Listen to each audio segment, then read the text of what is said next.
It was exactly 12 a.m. when the clock in the old mansion stopped ticking. No one noticed the first time, but when the second hand failed to move the next night, it was impossible to ignore.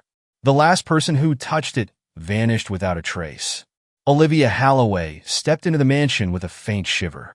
The creaky door groaned behind her as she closed it, the air inside thick with dust and the scent of old leather-bound books.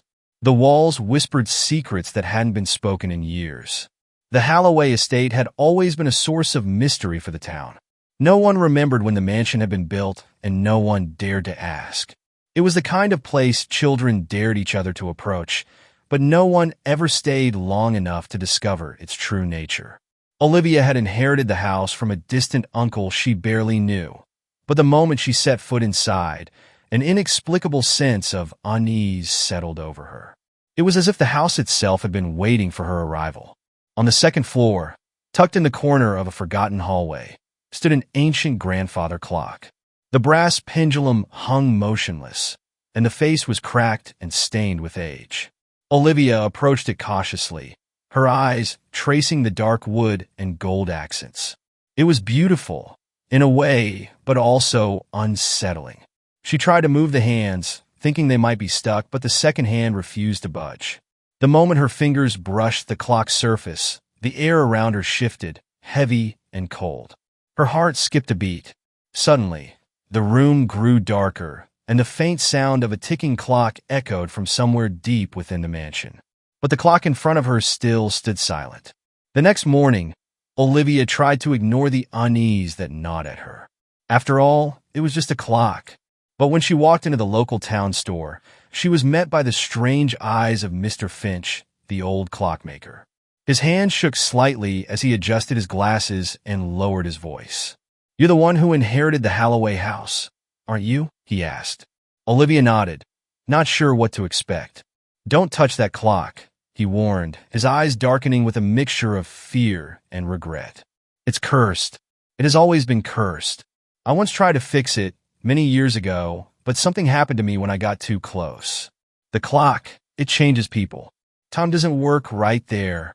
Olivia laughed nervously, unsure if Mr. Finch was just a victim of too many years spent alone in his shop. But as she walked out of the store, she couldn't shake his words from her mind.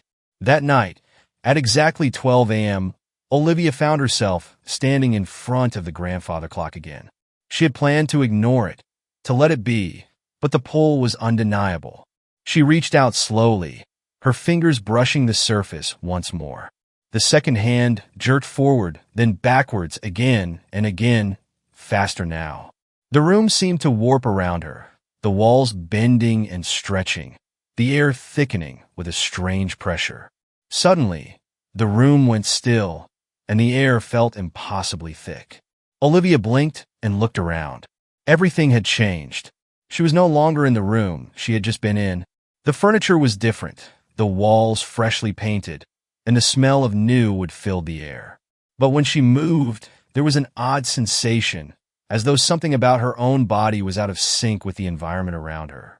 The clock was still there, ticking, but the hands now spun rapidly, uncontrollably.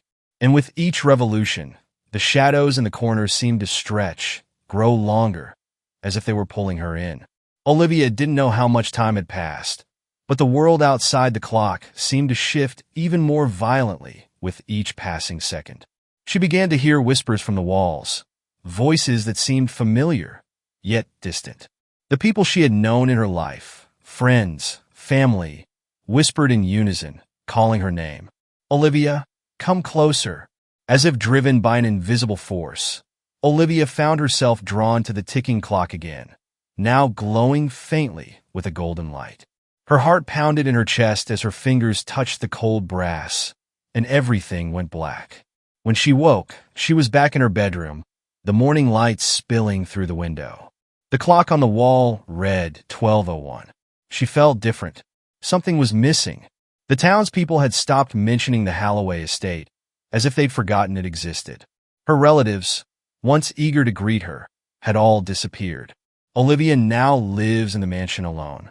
Every night at midnight, she watches the grandfather clock from the corner of the room, her fingers hovering over the cold brass.